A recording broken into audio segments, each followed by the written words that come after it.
네, 반갑습니다. 여름입니다. 예, 진짜 여름이 되었어요. 예, 뭐 어제까지 여름이 아니었냐 그 말은 아니고 오늘이 8월 1일이 되었습니다. 저는 개인적으로 7월도 여름이긴 한데 8월이 돼야 진짜 여름인 것 같아요. 예. 그래서 진짜 햇볕이 쨍쨍하다가 오늘은 그나마 지금은 좀 비가 조금 내려서 그런지 그래도 습한 건 여전하죠. 덥고 습한 건. 네. 이런 여름일수록 정말 어디로 떠나고 싶어집니다. 떠나요. 둘이서 어디로? 제주도. 네. 코로나 시국에도 가장 인기 있는, 제가 그냥 제주도 얘기한 게 아니고 코로나 시국에도 가장 인기 있는 여행지가 제주도라고 하더라고요. 예. 국내이지만 국내 같지 않은 곳, 비행기 타고 갈 수도 있기도 하고 우리나라 같지 않은 자연의 모습 때문에 그런지 진짜 여행 간다 이러면 이제 거기를 많이 생각하는 것 같습니다. 사실 제주도든 어디든 상관이 없습니다. 그냥 이럴 때는 피서를 떠나고 싶습니다. 그래서 그런지 죄송합니다. 네, 제가 쇠물입니까? 죄송합니다. 제가 착각을 했습니다. 네, 물이 네, 죄송합니다. 그래서 아무튼 그래서 그런지 산으로 바다를 가는 사람들이 많습니다. 웃긴 건요, 이 코로나 시국에도 불구하고 휴가가 영향을 받는 줄 알았거든요. 여러분 아실 분들 아시겠지만 받지 않는 것 같습니다. 지금은. 예. 당장 우리 교회 쪽에서도 해볼 수 있는 방법이 있어요. 예. 우리 교회 쪽으로 강동에서 차를 타고 올림픽을 타고 오다 보면 이제 강원도 방향 도로를 확인할 수 있거든요. 근데 보기만 하면 지난주 주일 제가 주일 한 점심경 제가 뭐 좀 이제 일이 있어서 잠깐 뭔가 가지러 그쪽 방향으로 가봤어요. 근데 와, 차들이 강원도는 고사하고 지금 여기 미사 쪽에서부터 벌써 막히기 시작하더라고요. 휴가를 떠난 차들이 엄청 줄지어서 정체를 이루고 있었다라는 것입니다.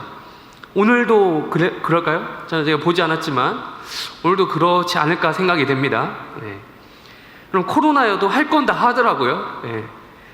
저는 제가 지금 여행을 떠나려고 하는 사람들을 뭐라고 하려고 하는 건 아닙니다. 네. 자유민주주의 국가 대한민국에서 이동의 자유는 있잖아요. 뭐 통행증이 필요한 것도 아니죠. 근데 이제 여행은 그렇게들 떠나는데 코로나 어쩌고 저쩌고 하면서 교회 예배당에 와서 예배 드리는 건 꺼려하는 정서가 지금 보편적이 되었다라는 게 그걸 지금 제가 지적하고 싶은 거예요. 보편적인 정서예요. 그런 시대를 우리는 살아가고 있어요.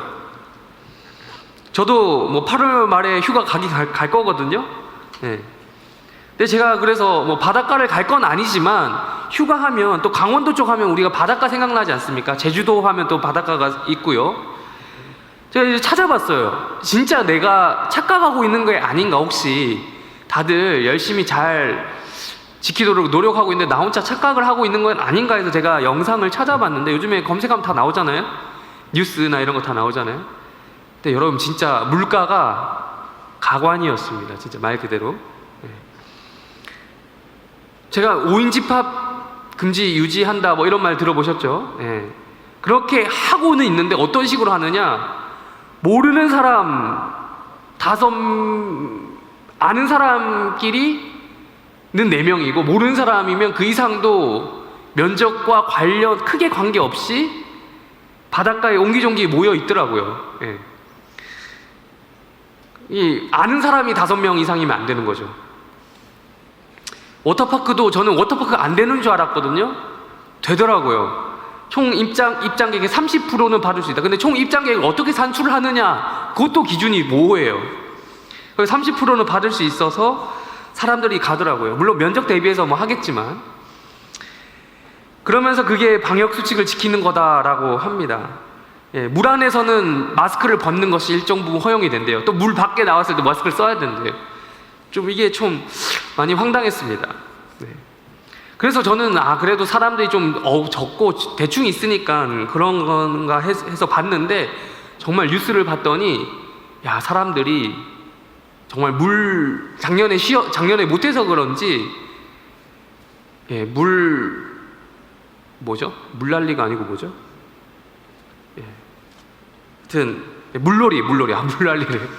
죄송합니다. 갑자기 기억이 안 나서요. 물놀이 하러 많이 갔더라고요. 생각보다. 제가 생각했던 것보다. 예. 근데 뭐 어떤 또 뉴스 보도에는 이런 것들 나름 쉴드를 친다고 할까요? 이런 상황을 물에서는 코로나 바이러스가 전파가 안 된다라는 이런 뉴스 기사를 몇 개 내더라고요. 제가 볼 때 좀 억지가 심해요. 예. 하다못해 물에서는 수중으로는 전파가 안 된다 하더라도 모여있는 사람들을 생각하면, 밀집도를 생각해 보면 의아한 마음이 들지 않을 수가 없었다라는 것이죠. 네, 제가 지금 다시 한번 말씀드리면 휴가 떠난 사람들 비판하려고 하는 게 아닙니다. 이 중에도 물놀이 다녀오신 분이 있다면 잘 이렇게 잘 다녀왔다 격려해드리고 싶어요. 네, 자유가 있죠. 근데 제가 말씀드리고 싶은 것은 일관성이 없는 방역 수칙과 더불어서 일관성 없는 태도로 일관하는 사람들이 있기 때문이에요. 예. 그리고 그들이 가지고 있는 가치관이 문제라고 생각하기 때문이에요. 다른 건 다 해도 괜찮으면서 교회는 가면 안 된다라고 이야기하는 사람들, 그리고 그 상황을 유발하게끔 한 사람들, 여전히 그렇게 생각하는 사람들이 있다라는 것이죠. 마치 교회가 치아가 전부 상한 아이가 이렇게 사탕 달라고 떼쓰는 것처럼 교회가 억지를 부리고 있다 라고 이제 인식이 심겨져 있다라는 것을 말씀드리고 싶어요. 자유민주주의 국가인데 참 인민재판, 우리가 위헌, 엄격히 말하면 위헌을 한 것도 아닌데 인민재판이 이루어지고 있는 것은 아닌가라는 점을 제가 감히 이 청년부 설교 시간에 여러분 앉혀놓고 이런 말을 하고 있습니다. 여기까지만 하겠습니다. 이 얘기를 왜 했냐면, 우리 청년부도 이번에 역시 뜨거운 여름을 우리도 보내야 되지 않겠습니까? 예, 물놀이 갑시다를 이야기하려고 한 건 아니고, 여름만 되면 기대하던 행사가 있지 않습니까? 수련회를 해야 하는데 정상적으로 이 수련회를 계획하고 진행하기가 어렵게 되었잖아요. 예. 그래서 우리 항상 수련회 하면 수양관이나 어디 외부에 가서 몇 박 며칠을 숙식하며 하는 그런 전통적인 수련회를 생각을 하게 됐는데 그걸 이미 일찌감치 포기했습니다. 네.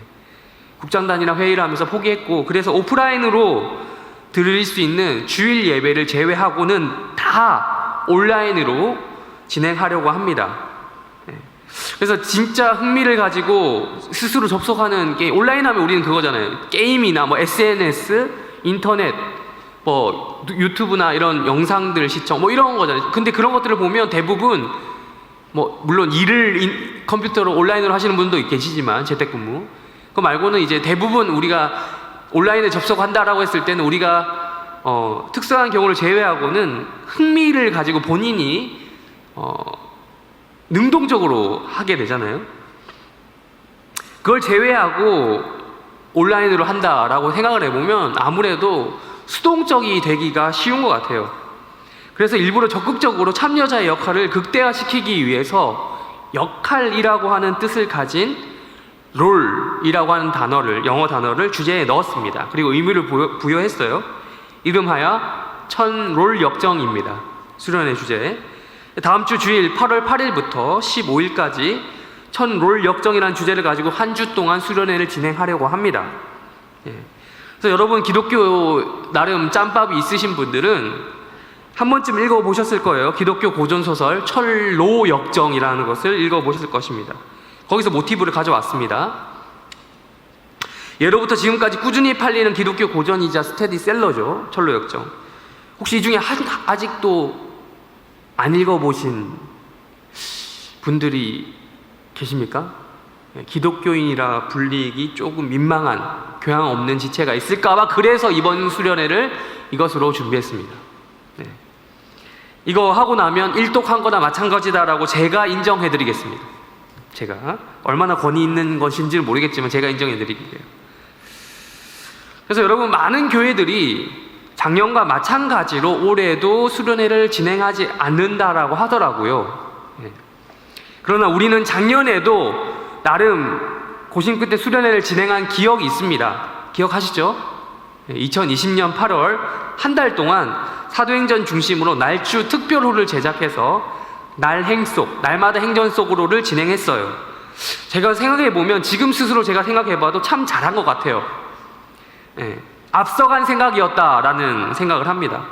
여러분 올해 교육부서 사역해 보신 분들 아시겠지만 2021년 대한예수교 장로회 총회 공과 주제가 뭔지 아세요? 로마로 가는 길이었습니다. 로마로 가는 길. 보니까 컨셉이 우리가 작년에 했던 그 바울의 로마 여행 컨셉이랑 거의 겹쳐요.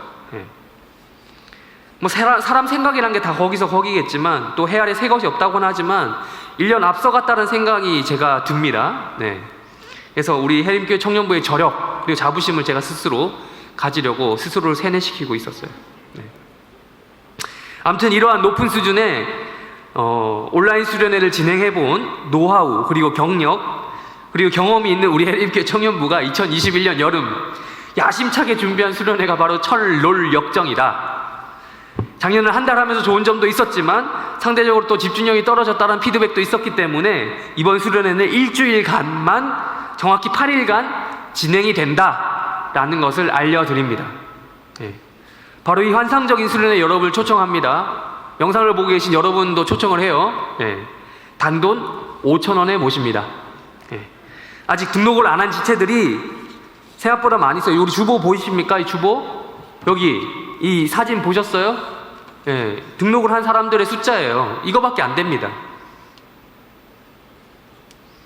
설교 끝나고 나서요 광고 시간에 네이버 폼 돌려진 거 있을 거예요. 이미 그거에 당장 작성을 해서 제출해 주시기 바랍니다. 온라인으로 보고 계시는 청년이든 여기 계신 청년이든 간에. 그래서 아무튼 이 중에 정말 사정상 오프라인에 올 수 없는 상황의 지체가 있다면 또 그들 나름대로 또 그룹을 지어서 저희가 이 철룰 역정이라고 하는 플랫폼을 제공하고자 합니다. 아무튼 뭐 오프라인이라고 해봤자 저희가 뭐 많이 하는 게 아니라 주일날 예배드리러 오는 거, 토요일날 뭐 집합 수칙을 지키면서 미션을 4명씩 하러 오는 거, 그거 빼고는 없어요. 다 온라인 대부분 각자 하는 것들입니다. 그래서 여러분 제가 지금 홍보 시간도 아닌데 뭐하러 수련회 홍보하다가 제가 시간 다 갈 것 같은데 그래서 설교를 조금 하도록 하겠습니다. 오늘은 나머지는 이제 또 우리 행정국장이 나와서 홍보를 할 거고요. 충분히 설명이 되지 않은 것 같아서 제가 이렇게 설명을 드렸습니다. 오늘은 철로 역정의 시작 부분의 이야기를 좀 나누고자 해요. 일단 철로 역정은요, 그 장르가 뭔지 아십니까? 장르? 소설입니다. 픽션이죠. 그럼에도 우리 기독교인들의 인생 실화를 잘 빗대어 표현한 논픽션적인 요소가 짙게 들어가 있어요. 그래서 이걸 읽으면요 영적으로 많은 통찰력을 얻을 수 있습니다. 괜히 여러분 고전 명작이 아니에요. 괜히 스테디셀러가 아니에요. 제목인 철로 역정에서 알 수 있듯이 우리 신앙생활은요 결국 어디로 가는 여정입니까? 어디로 가는 거예요? 천국으로 가는 여정입니다. 여기 여러분 계신 분들 숫자는 작지만 대답해 주시면 제가 힘이 날 것 같아요. 왜냐하면 제가 오늘 원맨쇼를 좀 할 거거든요. 소설 풀다 보면 제가 독백을 많이 할 겁니다. 지금부터. 아무튼 천국으로 가는 길이란 말이죠. 그것을 소설적인 이런 장치와 문학적인 기법을 사용해서 그려놓은 것이 철로역정입니다. 지난 금요기도회 때 담임 목사님께서 철로역정에 대해서 잠깐 설명을 해주셨습니다. 철로역정의 저자는 누구냐면 존 버년이라는 사람이고 1600년대 영국 사람입니다.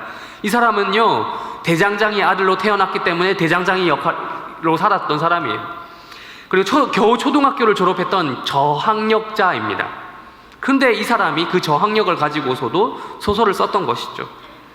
바로 이 철로역정은요 어떻게 시작이 되냐면 이 저자 존 버년이라고 하는 사람이 자기가 스스로 꿈을 꿨다 하는 이야기부터 시작이 됩니다. 거의 느낌은 영국판 구운몽이에요. 구운몽. 여러분 구운몽 아시죠? 구운몽. 구운몽의 저자는 네 아시는 것 같습니다. 김만중입니다. 김만중이 쓴 최초의 뭐다? 여러분 기억 안 나세요? 저는 기억나는데 이거 국어 시간에 안 배웠습니까? 최초의 제가 못 들어서 그런가요? 네, 한글 소설이다. 맞습니까? 제가 틀린 거 아니죠? 네. 제가 국어 시간에 배웠던 기억이 납니다. 그리고 그 꿈에서 일어난 일을 이야기로 전개하면서 소설이 시작이 됩니다. 그 꿈에서 한 사나이가 한 남자가 등장을 해요. 그 사람은 집을 등진 채 서 있었고요. 손에는 어떤 책을 한 권 들고 있었고, 그리고 등에는 나 깜빡했다. 내 가방들을 메고 온다는 깜빡했어요. 죄송합니다.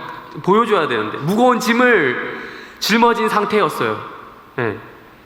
그리고는 손에 쥔 어떤 책 이 한 권을 펼쳐서 읽기 시작하는데 막 여기 눈물을 막 흘리는 거예요.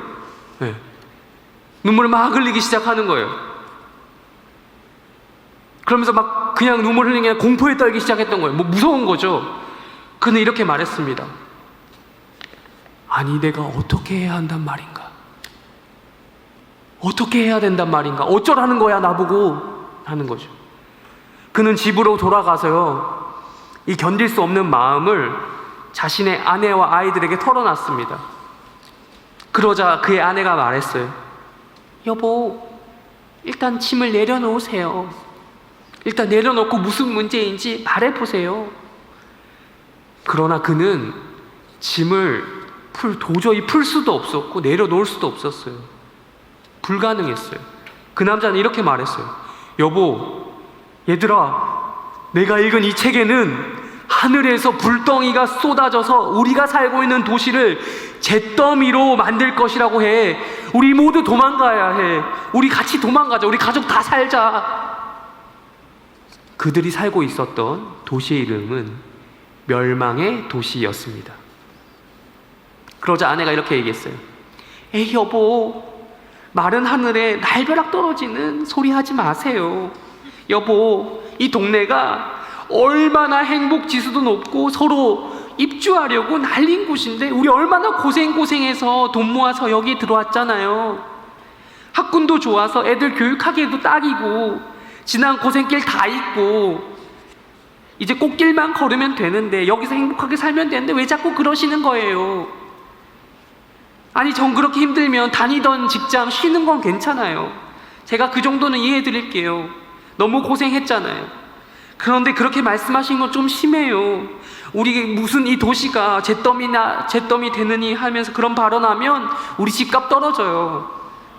결국 우리는 손해예요. 여러분, 좀 그렇죠? 그런 거 하는 거 제가 더 그래요. 제 입장을 생각했어요. 아이들도 아내의 말에 덧붙여서 말했습니다. 아빠, 우리가 아무리 어려도 그렇지 그 정도도 모를 줄 아세요? 저희도 이제 세상 돌아가는 거 다 안단 말이에요. 아빠, 제발 정신 차리세요. 여기에는 좋은 친구들도 많아요. 친구들과 이제 친해진 지 얼마 안 됐어요. 그리고 여름인데 우리 어디 데리고 놀러 갈 생각은 안 하시는 거예요? 다른 집은 다 휴가라서 비행기 타고 어디 간대요. 저희도 재미있고 신나는 곳에 데려가 주세요. 하다못해 워터파크라도 좋아요.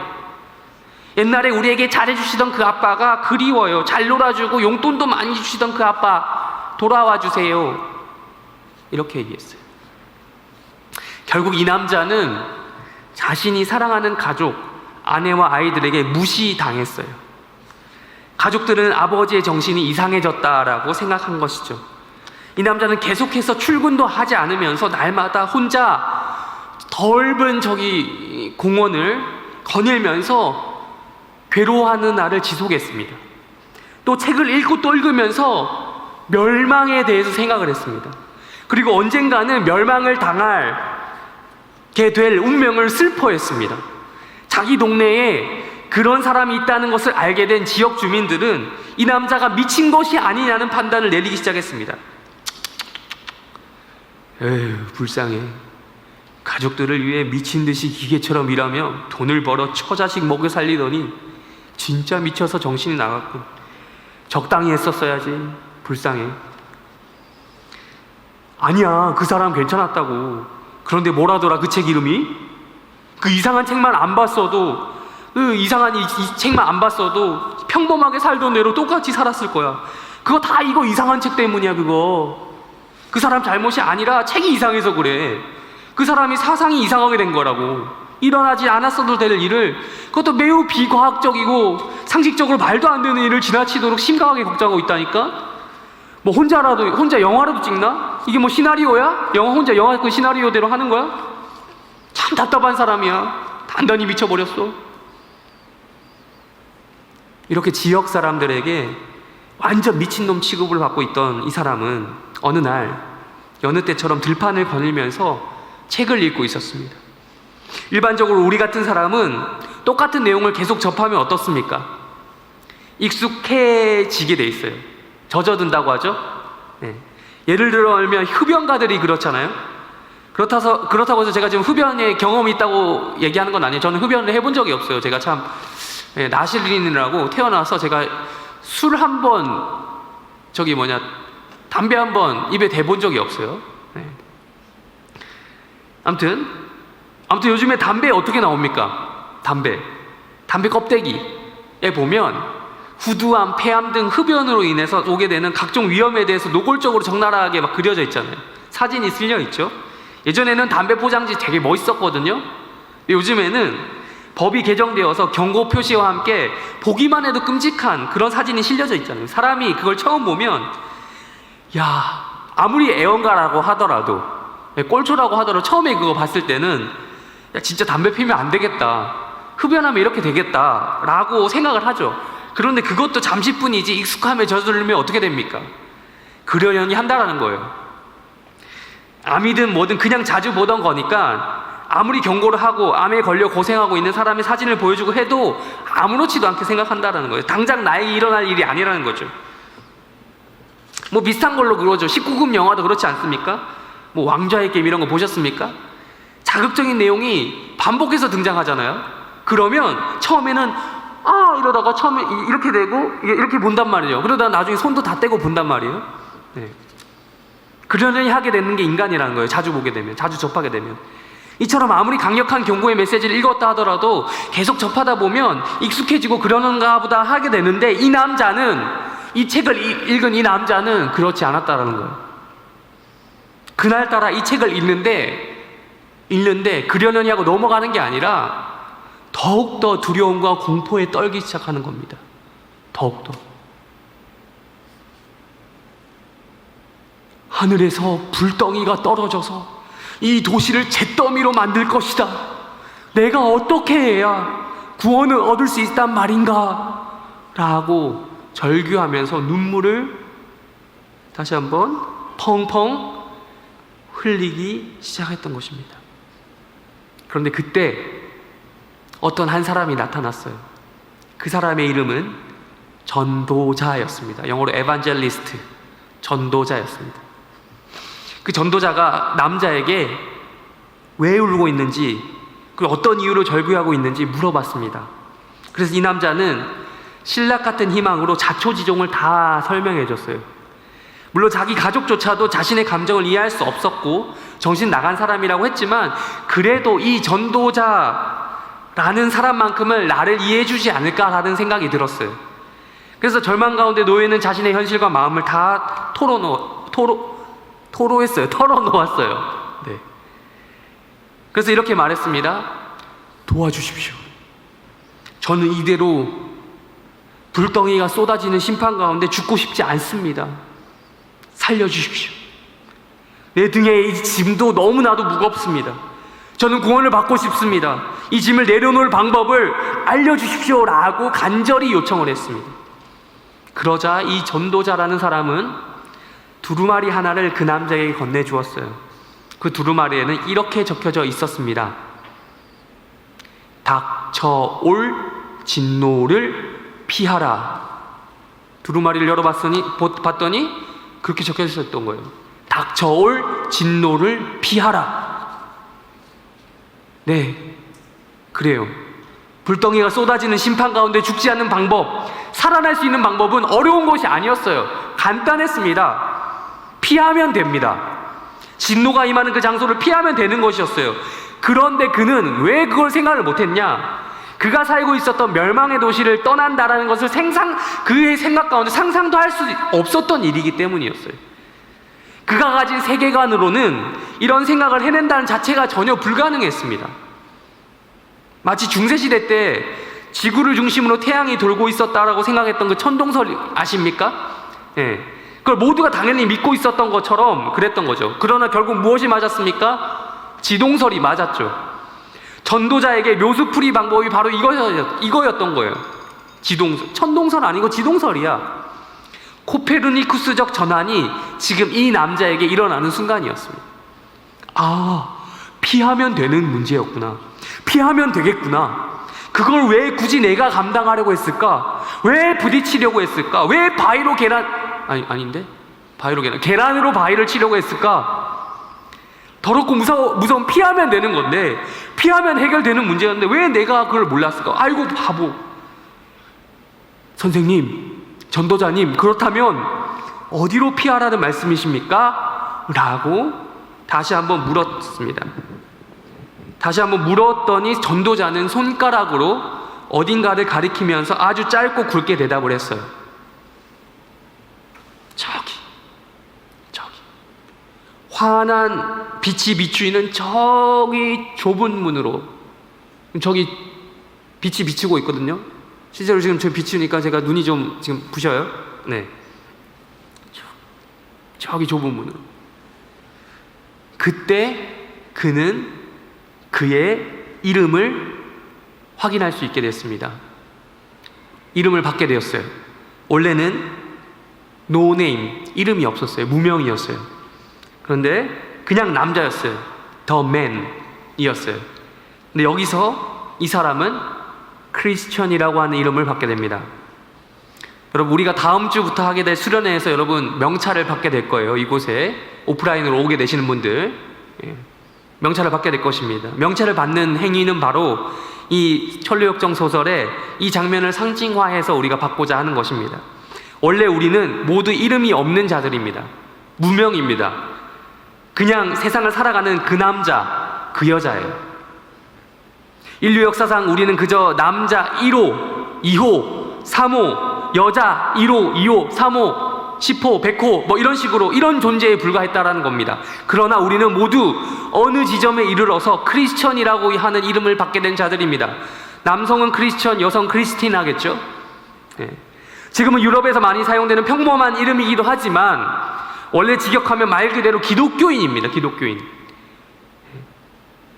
온라인이든 오프라인이든 이곳에 모인 우리는 모두 신앙적인 코페르니쿠스적 전환을 경험한 이후로 하나님의 진노를 피해 환한 빛이 보이는 좁은 문 저기를 향해 걸어가는 자들입니다.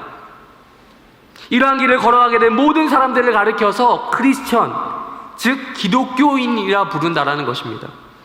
이제 크리스천이 된 이 남자는 전도자가 가리킨 그곳을 향해 달려가기 시작했어요.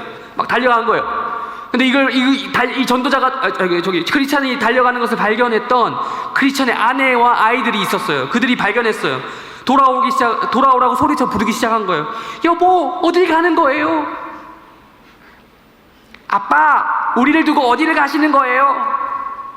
이러는 거죠. 여우 같은 마누라, 토끼 같은 자식들이 이 정도까지 했으면 한 번쯤 뒤돌아 보기라도 할 텐데 더 이상 가족들의 외침은 이 크리스천을 돌이키게 할 수 없었습니다. 게다가 이 사람이 어떻게 뛰어갔는지 아세요? 두 귀를 막고 달렸어요. 제가 지금 무슨 말을 하는지도 안 들려요. 저는 지금 들려요 이제. 네. 이렇게 하면서 달리기 시작한 거예요. 생명, 영원한 생명 이러면서 달리기 시작한 거예요. 뒤도 안 돌아보고 뛰어가기 시작하는 거예요. 지역 주민들도 이를 구경하러 나와서 한마디씩 거들었습니다. 저 정신 나간 양반 처자식 버리고 어딜 저렇게 뛰어다? 기도 맞고 다른 사람과 전혀 소통이 안 되는 고집불통이구만. 어떻게 이 세상 살면서 다른 사람과 소통을 안 하려고 하나요? 이 시대는 시대에 뒤떨어진 사람이야. 이 시대는 커뮤니케이션이 생명이야. 저런 진상은 우리 죽어단지 집값이나 떨어뜨렸지 차라리 잘 됐어. 저 사람 사라졌으니까 집값 떨어질 염려는 없겠어. 그런데 그때 이것을 보며 안타까워했던 사람이 2명 있었어요. 과거 크리스천이 그 책을 읽고 나서 정신 나가기 전까지 나름 찐친이었던 두 명, 한 명은 고집쟁이고 한 명은 변덕쟁이였습니다. 크리스천의 가족들도 이 크리스천을 따라가는 정도까지로 매달리진 않았어요. 그런데 이 둘은 정말 이 크리스천이 예전부터 정신 나간 것을 안타깝게 생각하고 있었던 것 같아요. 그러던 찰나에 집을 나가는 것도 모자라 주민이 되고 싶다고 해서 아무나 못 들어올 수 없었던 그런 프리미엄 도시, 멸망의 도시를 까지도 떠나려고 하는 것을 보자 이건 진짜 아니라고 생각했던 것 같아요. 이것만큼 말려야 한다는 생각이 강한 사명감 같은 것이 이 둘에게 생겨났습니다. 나름 사랑했던 거예요. 크리스천을, 이 둘은. 고집쟁이와 변덕쟁이는 크리스천을 생각했던 것이죠. 셋이 과거에 맺었던 그런 관계 정 때문에라도 이렇게 해야만 했던 것이죠. 그래서 고집쟁이와 변덕쟁이는 크리스천을 설득해서 다시 멸망의 도시로 데려오기로, 그래서 그 크리스천을 쫓아가기로 결정을 했습니다. 쫓아갔습니다. 이들은 이내 곧 크리스천을 따라잡았어요. 크리스천도 이들을 발견했습니다. 그래서 크리스천이 인사를 합니다. 안녕하세요. 왜 따라오시는 거죠? 라고 물었습니다. 이어 이 둘은 집요하게 질문하기 시작했습니다. 아이고, 제가 잘 설득해서 다시 우리 모두의 고향 멸망의 도시로 데려오려고 그랬죠. 하면서 여러 가지 논리적인 이유를 대기 시작했습니다. 그 논리적인 이유란 다음과 같았어요. 이봐요, 크리스천 형씨, 그래도 우리가 남은 정이 있어서 여기까지 따라온 거야. 당신 가족도 여기까지는 안 따라왔잖아.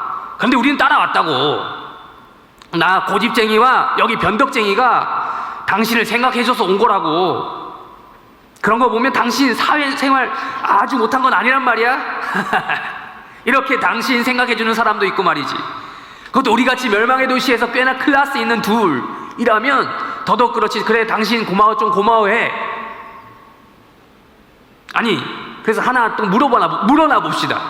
아니, 굳이 왜 이런 안락한 생활을 버리고 떠나셔야 했어? 아무 문제 없이 잘 먹고 잘 살고 있었잖아. 당신 여기 이사 온 지 얼마 그렇게 오래되지도 않았잖아. 멸망의 도시 입주하려고 얼마나 그 고생하면서 들어왔다. 우리 그때 모여서 이야기하면서 한잔하면서 당신 입으로 얘기했던 기억 안 나? 평생을 바쳐가 돈을 모으고 이제는 좀 편하게 살아야지. 아니, 당신 생각만 하지 말라고. 이제 당신만 믿었던 당신 아내도 좀 생각하고 자식들도 좀 좋은 학교 내서 좋은 교육 환경 속에서 좀 그럴 때가 아닌가. 당신 떠나버리면 누가 저 자식 먹여 살리나? 당신 생각해서 내가 하는 말이 아니야. 하다못해 집에 두고 온 처자식 생각하라는 거지. 이제 남은 인생 연금 타먹고 살기만 하면 되는데 어쩌란 말인가? 라고 이야기한 것이죠. 이에 크리스천이 대답을 합니다. 싫습니다. 안 돌아갑니다. 안락한 생활, 멸망의 도시에 살던 친구들 제가 다 버리고 왔습니다. 저는 손해보는 장사한다고 생각하실 거라 생각을 하는데 아닙니다. 제가 사실 다 계산해 봤습니다. 저는 이게 이득이기 때문에 이렇게 행동하는 겁니다. 지금 멸망의 도시에서 잠깐 누리는 즐거움은 나중에 내가 받게 될 영화로운 것과 비교해 봤을 때 아무것도 안 된다고 이 책에 적혀져 있다고. 책에 아무리 즐겁더라도 멸망의 도시에 있으면 그냥 불덩이가 떨어져 모든 것이 잿더미가 되는 것을 제가 보고야 말 것입니다. 아니, 그걸 보기도 전에 죽겠죠. 불덩이 떨어지면. 그렇게 되는 것보다야 잠깐 힘들더라도 나중에 받게 될 영원한 즐거움을 위해 이 도시를 떠나는 게 맞아요. 멸망의 도시 탈출은 지능순입니다. 도시를 탈출해야 돼요. 다들 제가 멍청해서 그렇다고 하는데 제가 볼 때는 멸망의 도시 살고 있는 당신들이 멍청해 보입니다. 이 책에 적혀져 있다니까, 책에. 아니, 그러지 말고 고집쟁이, 변덕쟁이 당신 두 분도 멸망의 도시 빠져나온 김에 저랑 같이 가시죠. 한번 확인해보러 가시죠. 라고 이야기를 하니 고집쟁이가 이렇게 말한 것이죠. 이렇게 대답했습니다. 아유, 참 이 친구 고집도 세네. 똥꼬집이 똥꼬집. 그나마 예정이 있어서 설득해보려고 했는데 안 되겠어. 그 책이 뭔지 모르겠는데 헛소리 집어치우고 정신 차려. 갈 거야 말 거야. 시간 없어. 우리가 뭐 시간 남아 돌아서 여기 있는 줄 알아? 나도 1분 1초가 급해. 빨리 가가 다시 멸망의 도시로 돌아가서 주식시장 확인해야지. 1분 1초 그 바뀌는 주식시장 확인해야지. 자영업 관리할 것도 많아. 투잡 쓰리잡 뛰면서 땅 파고 뭐 장사하고, 응? 다 자네도 알잖아. 그 바쁜 거 내가. 오늘도 유튜브 업로드된 거 확인도 하고, 올림픽도 봐야 되고, 예약된 맛집도 가고, 사진도 찍어서 인스타에 올리고 그러려 해야 된다는 거지. 애들도 학교 보내고 할 게 너무 많아. 먹고 사는 것만 해도 일생이 빠듯한데 뭐? 하늘에서 물덩이가 떨어져? 말이 돼? 떨어지면 생각해 볼게. 에휴, 그냥 뭐 예정이 있어서 이때까지 이렇게 얘기한 건데 자네는 정말 답이 없구만. 크리스천이 이렇게 대답했습니다. 죄송합니다. 다시 갈 수 없습니다. 이미 돌이킬 수 없습니다.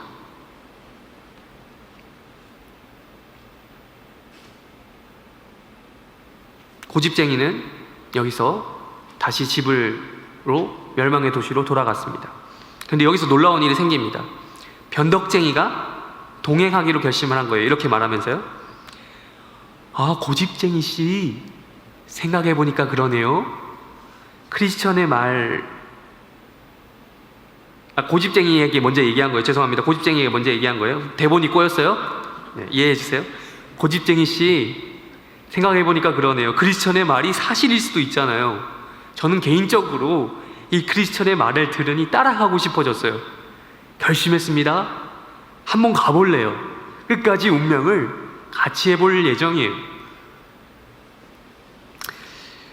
생각해보면 그렇지 않습니까? 우리 인생도 좀 크리스천과 같은 면이 있는 것 같아요. 네, 우리에게는 뭐 오늘 제가 수련회 뭐 이런저런 얘기를 했는데 수련회 참여를 비롯해서 각종 영적인 의무가 우리 가운데 있어요. 주어져 있어요. 그 영적인 의무를 다하기 위해서는 분명 세상과의 구별점이 필요합니다. 어쩔 수 없이. 즉 바꿔 말하면 이 철로역정의 언어를 써서 말하면 멸망의 도시를 떠나는 작업이 필요하다는 거예요. 집 버리고 생활하던 집 버리라 그리고 집 버리고 생활하거든 모든 습관과 패턴 다 버리라. 그리고 교회에서만 먹고 자고 살아라. 이 말을 하려고 하는 게 아니에요. 제가 목사인데요. 저도 집에 가요. 교회에서 사는 사람 아닙니다. 네. 여기서 말하는 영적인 의무를 다한다라는 것은 의도적으로 그 영적인 의무를 위해서 멸망의 도시를 잊어버리는 특정 기간, 떠나는 일정한 시간이 필요하다는 말입니다. 그것이 바로 우리가 주일날 드리는 첫 번째, 수련회 말하기 전부터 제가 수련회보다 더 앞선 거 예배입니다. 예배라고 하는 영적인 의무를 우리가 다하기 위해서는 어떠해야 합니까?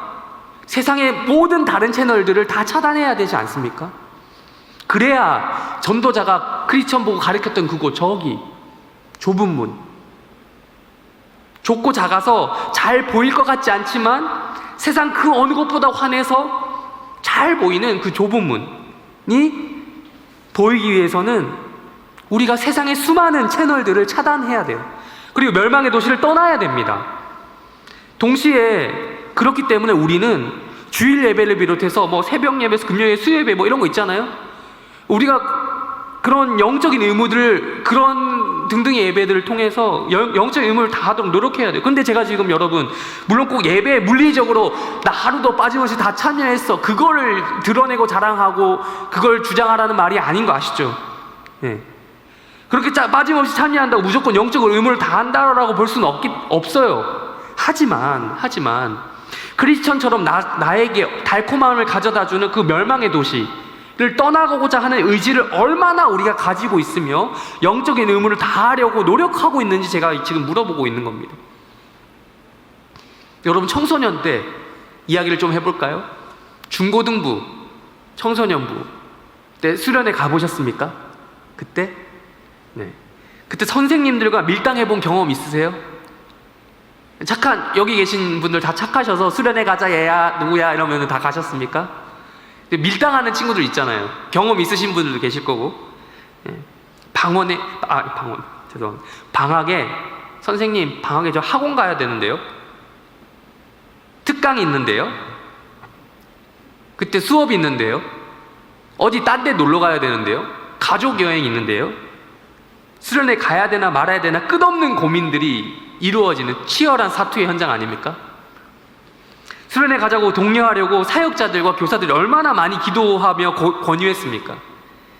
또 뭐 영상, 수련회 가자 뭐 영상 이런 거 많이 만들어서 보여주셨죠. 예. 이미 지나간 김에 솔직해집시다. 그때 수련회 빠지고 갔던 가지고 학원 가셨던 분들, 그래서 빠지고 갔더니 학원 및 과외 등 공부가 여러분 인생의 결정적인 변화를 이루어서 지금 이 자리에 계십니까? 내신 및 수능이 몇 등급 상승되었습니까? 물론 공부의 흐름이란 게 있어요. 예, 그런 게 있기 때문에 단순히 수련회 기간만 톡 집어서 얘기하기엔 좀 그런 게 있어요. 예, 그래서 말하기 뭐 한 게 있어서 제가 참 그렇긴 한데, 아무튼 진짜 물어보는 거예요. 수련회 간 것 때문에 인생이 어려울 정도로 심각한 위기에 빠질 정도로 그런 사람 있습니까? 중고등부 때 수련회 빠짐없이 갔다는 이유로 대학 제대로 못 간 사람이 있을까요? 뭐 전국적으로 따져보면 뭐 몇 명 나올 수도 있겠어요. 제가 뭐 다 알 수 없어요. 모든 표본을 알 수는 없으니까. 그런데 그렇게 그때 당시 학생들이 우려하던 상황에 비하면 거의 없다고 해도 무방 아닙니까? 그 우려하는 사람들의 그 숫자에 비해서. 지금 우리의 상황도 좀 비슷한 면이 있습니다. 8일간 진행되는 수련회 참여, 그것만 독려하려고 지금 이런 이야기를 하는 게 아니에요. 물론 그걸 독려하지만요, 단순히 예배를 아까 말씀드렸습니다. 이 중에는 또 비대면으로 예배를 드리고 계신 청년들도 계실 것입니다. 또한 이 자리에 나와서 예배를 대면으로 드리고 계신 청년들도 있습니다. 그럼 뭐 대면으로 드리면 좀 더 안심해도 됩니까? 겉으로 안심하고 있기 때문에 진짜 안심해도 됩니까? 정말 우리가 하나님 앞에 예배 제대로 드리고 있는 거 맞습니까? 단순한 종교적 의무 차원에서 드려주고 있는 것입니까? 아니면 진짜 예배를 드리고 계신 겁니까? 나에게 환하게 빛나는 적이 저 좁은 문을 보여주시고 우리에게 크리스천이라고 하는 이름을 붙여주신 그분 때문에 영적인 의무를 하도록 애쓰고 있느냐, 그렇게 하고 있느냐. 수련회는, 그리고 이 예배는 그 일환으로 이루어지는 작업 중에 하나입니다. 그래서 여러분 중고등부 때 생각을 해보면 수련회 가기 전까지 참 고민이 많은 친구들이 있었어요. 뭐 쿨하게 가겠다는 사람보다 고민하는 사람들이 더 많았던 것 같아요. 저 개인적인 경험은. 고집쟁이가 된 이유처럼 수련회에 가지 말아야 될 가진 이유가 다 창조적으로 생겨납니다. 그래서 또 막상 갔을 때 많은 은혜를 누리고 돌아온 경험들도 있을 거라 생각을 해요. 이렇게 해서 결국 크리스천의 고집이 더 세다는 것이 이 고집쟁이에게 증명이 됩니다. 고집쟁이는 돌아가게 돼요. 웃긴 게 고집쟁이보다 크리스천의 고집이 더 셉니다. 그렇게 되고 크리스천과 변덕쟁이는 함께 길을 가기 시작했습니다. 길을 가던 중에 변덕쟁이가 크리스천에게 목적지에 대해서 자세히 이야기해달라고 물었습니다. 그러자 크리스천은 그곳이 얼마나 멋진 곳인지 책에 적혀져 있는 내용을 말해 주었습니다. 이렇게 이야기했어요. 책을 읽으면서 변덕쟁이님, 제가 이 책을 읽어보니까 이렇게 적혀져 있습니다. 그곳은 영원한 나라이고 영생을 누리는 곳입니다. 멸망의 도시에 있었던 넘쳐났던 슬픔, 죽음, 괴로움, 그런 건 거기는 없습니다 라고 설명을 해주었어요. 그때 변덕쟁이는 가슴이 설레었어요. 왜? 영적인 부분을 공감해서요? 아니요, 그냥 거기가 좋다고 하니까요. 거기가 기쁜 곳이라고 하니까요. 거기가 행복한 곳이라고 하니까요. 그래서 변덕쟁이는 크리스천을 보고 거기 우리 어서 빨리 가요 라고 재촉을 했습니다. 이렇게 둘이 대화하다가 걷던 중에 순식간에 이 둘은 절망의 늪에 빠지게 되었습니다. 영생, 기쁨, 행복, 좋은 곳, 그런 긍정적인 이야기만 듣다 보니까 꽃길만 걷는 줄 알았는데 변덕쟁이는 뒤통수를 맞은 듯한 느낌을 받은 것이죠. 화가 난 것입니다. 얼마나 열이 받았는지 늪에 빠졌음에도 불구하고 그 열받게 한 그 힘으로 혼자 탈출했어요. 예, 스스로 늪을 빠져나간 거죠. 그러면서 크리스천에게 욕을 실컷 한 겁니다. 차마 심의 관계상 여기서 할 수 없습니다. 네. 그리고는 다시 그가 살던 고향 멸망의 도시로 그도 돌아갔습니다. 크리스천은 늪에 빠져서 나오려고 했는데 스스로의 힘으로 나오려고 했지만 나올 수가 없었어요. 왜? 그에게는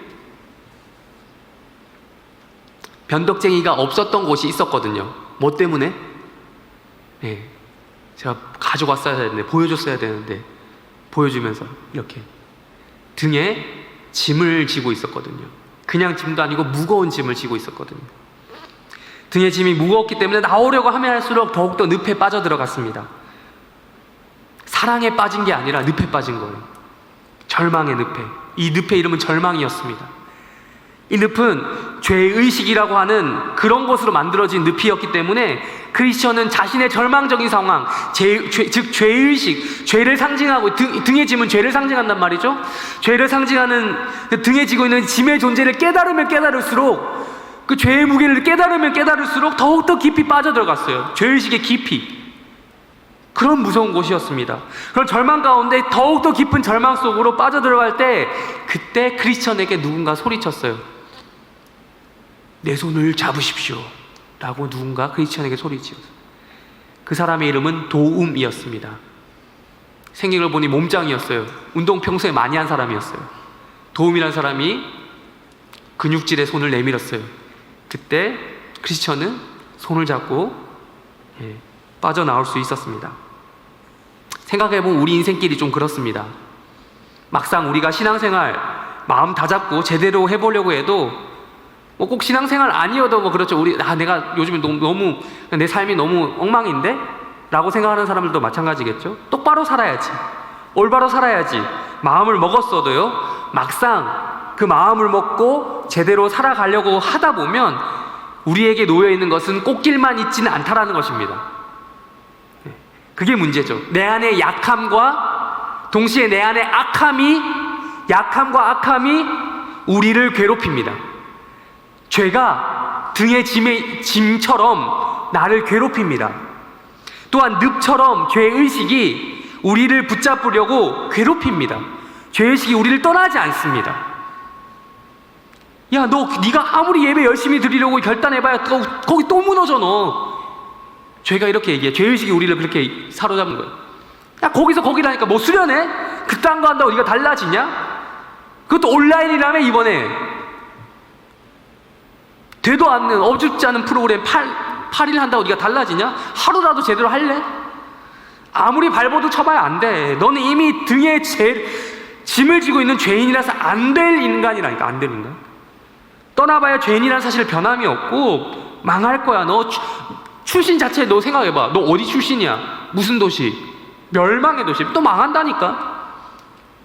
수준에 맞게 놀아야지. 어디서 혼자 잘난 척이야? 너만 잘났냐? 너한테는 이 늪이 딱이야.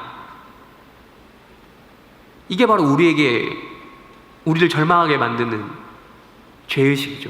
절망의 늪이죠. 그래서 우리에게는 두려운 마음이 생길 수 있어요. 얼마든지. 진짜일까? 내가 가는 이 길이, 내가 그리스도인으로서, 이 기독교인으로서 가는 이 길이, 세상에 살아가는 이 길이 맞나? 이 세상 속에서 우리는 절망의 늪에 스스로 우리를 빠뜨립니다. 결국 변덕쟁이처럼 다시 돌아가는 경우도 생긴다라는 거죠. 말씀을 정리하겠습니다. 여러분, 캐릭터가 많이 음성이 겹쳤을 수도 있는데요, 나름 노력했어요. 다 다른 사람으로 들려졌는지 모르겠어요. 말씀을 정리하겠습니다. 오늘은 철로역정 초반부 이야기를 통해서 크리스천이 어떻게 길을 출발하게 되었고 또 초반부에 있었던 여러 가지 어려움이 있었는지에 대해서 이야기했어요. 일단 이곳에 모인 여러분들은요, 우리 모두, 온라인으로 또 예배 드리고 있는 모두는 멸망의 도시를 떠난 사람들이라는 점에서 공통점이 있습니다. 다들 이 황금 같은 여름에, 그것도 일요일에 어디를 떠나지 않고서야 어떻게 이 예배의 자리에 있겠습니까? 다들 크리스천들이세요. 우선 혹시나 알트 탭으로 딴 거 하고 계신 분이 계신가요? 다시 알트 탭 해주십시오. 제가 알트 탭 많이 해봐서 알아요. 인강 들을 때. 네. 일단 우선 죄송합니다. 이 분위기를 이어갔어야 되는데 제가 스스로 늪에 빠졌네요. 다시 가겠습니다. 네. 우선 고집쟁이를 우리 속에서 발견해야 합니다. 고집쟁이. 즉 우리 안에 자리 잡고 있는 고집스러운 마음이 있어요. 예. 그것은 처음부터 우리 자신을 스스로 고집스러운 내 자신이 나를 스스로 납득시키려고 해요. 스스로 설득시켜요. 각종 이유를 대면서 맞아, 이번 여름 방학 때 이거 할 거 있었어. 아유, 수련회 할 때가 아니었어. 이것도 해야 되고 저것도 해야 되고 얼마나 바쁜데 내가 지금 하면서 우리의 마음을 멸망의 도시로부터 떠나지 못하게 하려고 다시 되돌리려고 합니다. 여러분, 근데 걱정하지 마십시오. 우리 수련회 프로그램 뭐 하루 종일 투자하는 그런 거 아니에요. 시간 정말 잠깐만 쓰면 되는 그런 것입니다. 또한 일단 멸망의 도시를 떠나려고 마음을 먹었다 하더라도 끝이 아닙니다. 우리 마음에는 변덕쟁이가 남아있어요. 고집쟁이 아니더라도. 상황이 여러분 좋을 때, 잘 나갈 때, 행복할 때는 괜찮아요. 동행할 수 있어요. 얼마든지 수련회 그깟 거 해주지. 그런데 있잖아요, 조금만 어려움이 오면, 절망스러운 상황이 오고 낙담시키는 상황, 우리를 그렇게 어렵게 만든 상황이 오면, 야, 이건 내가 예상했던 그림이 아닌데 하면서 가장 먼저 쳐내는 것이 뭐냐? 영적인 의무를 버리는 것입니다. 게을리하는 것이에요.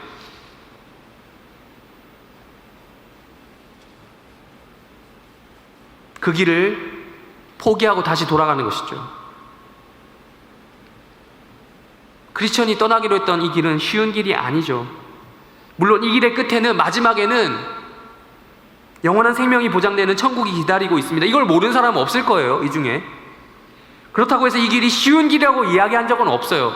성경 그 어느 곳, 그 책이 성경 그 어느 곳에서도. 천국 가는 길이 꽃길은 아니라는 거예요. 천국은 아름답고 좋은 꽃이 많은 곳이지만, 천국 가는 길에는, 그 길 중에는 절망의 늪이 세상에서 가장 무서운 죄의식이라는 것을 활용해서 나를 집어삼키려고 한다는 것입니다. 많은 사람들이 자신의 죄를 깨닫지 못해서 문제죠. 그 죄를 깨달으면 그 죄 때문에 괴롭지 않은 사람은 단 한 명도 없어요. 제가 몇 년 전 일인데 부끄럽지만 설교를 위해서 투신하는 마음으로 심정으로 나눕니다. 제가 혈변을 본 적이 있어요. 내과에 갔더니 이건 외과에 가야 된대요. 아니, 난 내 속에서 나온 건데 문제가 있는데 왜 외과에 가야 되지? 근데 그냥 외과가 아니고 대항외과라는 데가 있어요. 학문 전문 병원이죠. 네. 가고 싶지 않았습니다. 일단 수치스럽고 부끄러웠거든요. 가서 검사를 받는데 또 엉덩이를 까야 돼요. 부끄럽죠. 예, 보더니, 근데 이제 보고 나서 의사가 뭐라고 했냐면, 대장에 용종이 생겨서 그런 것 같다라고 그러더라고요. 용종 혹이죠. 네. 자세한 건 대장 내시경 해봐야 안다라고 하더라고요. 그래서 제가 내시경 하려고 하루 종일 또 금식하고, 아시죠? 내시경 해보셨죠? 예. 뭐 액체 물에 타서 계속 마시고 뭐 그런 거 있잖아요. 예. 그래서 이제 좀 편하게 일반 내시경 안 했습니다. 그 괴로울 것 같아서. 예, 수면 내시경을 했습니다. 근데 의사의 말에 따르면 결과 용종이 있었고 또 제거했다고 해요. 저는 자는 사이에 그 일이 일어났어요. 제가 자고 있는 사이에. 당신이 잠든 사이에 그런 일이 일어났어요. 다행이었습니다. 그 용종은 암이 될 가능성이 있다고 해요. 그러니까 암은 아닌데 될 가능성이 있다라고 하더라고요. 대장에. 여러분, 우리의 죄의식은 이런 것입니다. 일단 혈변을 봤으면 인정하고 의사한테 가야 돼요. 그래야 의사가 병을 진단을 하죠. 그리고 이렇게 해주잖아요. 치료를 할 수 있죠. 수술을 하든지.